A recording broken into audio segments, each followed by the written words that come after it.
Hello and welcome to our YouTube channel Royal Academy. देखिए, कुछ time पहले आपने देखा कि लेफ्टिनेंट गवर्नर साहब ने क्या किया। उन्होंने जेकेपीएसआई रिजल्ट के बारे में उन्होंने क्या बताया। जेकेपीएसआई रिजल्ट के बारे में उन्होंने बताया था जितने भी रिजल्ट्स आए उन पे उंगली नहीं उठी, पर ये जो रिजल्ट आया जेकेपीएसआई इस पे उंगली उठी। और इसके लिए क्या किया उन्होंने, हाई लेवल कमेटी के लिए उन्होंने मंजूरी की।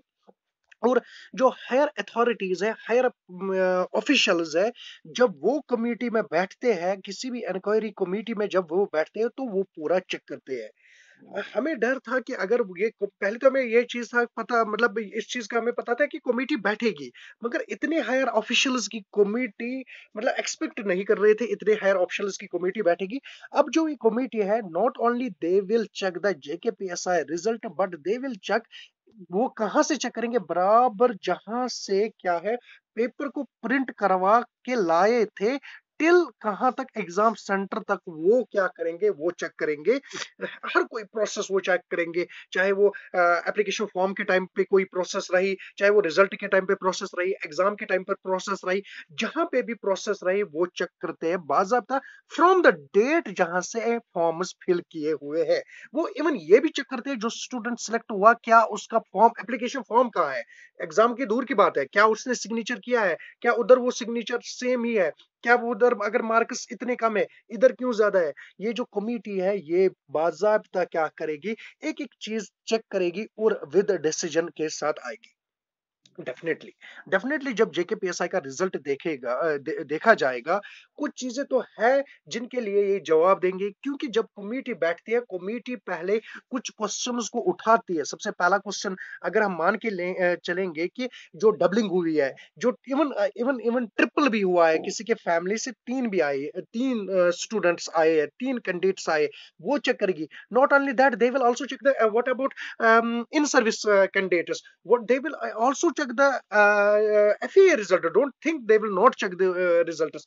और बाज़ाब्ता क्या है, उसके बाद कोई डिसीजन उठाई जाएगी, और डिसीजन क्या है, with in time bound manner में डिसीजन उठाई जाएगी।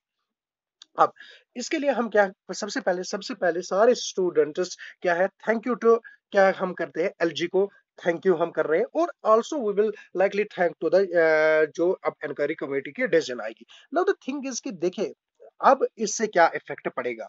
इफेक्ट ये है कि जो इंक्वायरी कमेटी है, अगर अगर अगर इंक्वायरी कमेटी को ये पता चला है कि कुछ ना कुछ गड़बड़ है, वो डेफिनेटली एफए की ओर भी जाएगी, वो डेफिनेटली एफए की ओर भी जाएगी, और वहां भी देखेगी कि कितना गड़बड़ वहां भी हुआ है। Not only they will check the JKPSA, but they will check the whole process of the JKSSB.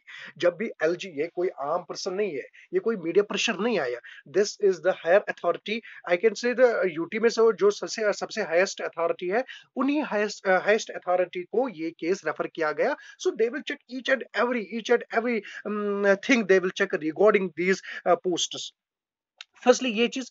Secondly जो अब रिक्रूटमेंट आएंगे उस पे भी इफेक्ट पड़ेगा, उस पे भी ये पता चल जाएगा कि वहां अब कोई गड़बड़ नहीं कर रहा है, अगर इन्होंने इस चीज में गड़बड़ की होगी, क्योंकि दे नो कि स्टूडेंट्स फिर से इकट्ठा हो सकते हैं, फिर से क्या है, अगर ऐसी कमेटी आगे आई तो ये कमेटी तब तक नहीं छोड़ती है जब तक ये क्या है, प्योरली विद एविडेंस डिसीजन बाहर नहीं लाते हैं। तो नॉट ओनली आप ऐसा मत सोचिए कि खाली जेकेपीएसआई का दो तीन लड़कों को ये चेक करेगी बस, नहीं, everything will be checked, every process will be checked, जो भी प्रोसेस है रिगार्डिंग द जेकेपीएससी थी, जो भी प्रोसेस बोर्ड ने उठाई है उसको चेक किया जाएगा। इससे बेनिफिट क्या होगा, इससे बेनिफिट ये होगा कि सबसे पहले स्टूडेंट्स की जो डिमांड थी उसको एक्सेप्ट किया गया, सबसे पहला यही पॉइंट है। सेकेंडली जो रेस्ट ऑफ द एग्जाम्स होंगे या रेस्ट ऑफ द प्रोसेस जो होगी ना, that will be transparent. And thirdly सबसे इंपॉर्टेंट क्या है, सबसे इंपॉर्टेंट ये है कि जो students will be back to the track. वो क्या करेंगे, वो स्टडी की ओर आ जाएंगे और फिर से प्रिपेयर करेंगे, एंड अल्टीमेटली इसका भी वेट करेंगे डिसीजन की। नाउ एक चीज और, जो स्टूडेंट्स डिजर्विंग स्टूडेंट्स इसमें है, डिजर्विंग स्टूडेंट जो इसमें है, दे विल गेट मतलब मोर टाइम फॉर द किसके लिए, फिजिकल टेस्ट के लिए। हम ये नहीं कह सकते कि एग्जाम को पूरा ऑल टुगेदरली कॉश किया जाएगा, जिसे आप, या ये भी नहीं कह सकते कि नहीं भी किया जाएगा।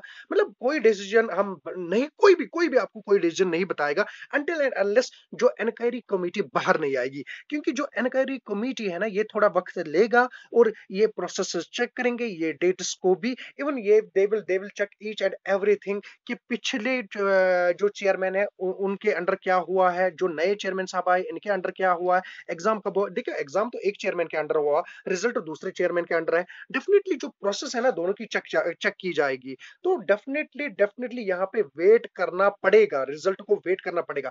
और प्लीज आप क्या करना, आप इस मतलब किसी कोई भी अगर आपको बताएगा, चाहे कोई भी यूट्यूबर हो, चाहे कोई भी न्यूज वाला है, कुछ भी बताया सब कुछ झूठ है until and unless now inquiry committee क्या है डिसीजन नहीं लाएगी। क्योंकि ये हाईएस्ट लेवल इंक्वायरी कमेटी को मतलब क्या बिठाया जाएगा इसके लिए, ताकि प्रोसेस को चेक किया जाएगा। और एक चीज है, जो हमारे एलजी साहब है ना, इस चीज के लिए वो बहुत स्ट्रिक्ट है, इस चीज के लिए वो बहुत स्ट्रिक्ट है।